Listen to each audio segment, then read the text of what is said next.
বৃহস্পতিবার পবিত্র রাতে কেউ যদি এই দোয়াটি 100 বার পরে, কোনো দিন পৃথিবীর কোনো মানুষের কাছে তার হাত পাততে হবে না।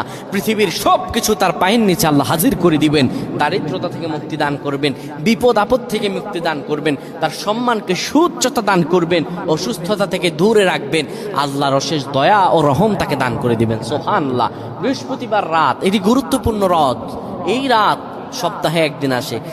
আরবিতে রাত আগে আসে, দিন পরে আসে। সুতরাং বৃহস্পতিবারের যে দিন গিয়ে রাত, এটি বৃহস্পতিবার রাত নয়, এটি শুক্রবারের রাত, এটি জুমাবারের রাত, এটি দোয়া কবুলের রাত, আল্লাহর কাছাকাছি হওয়ার রাত। সুবহানাল্লাহ।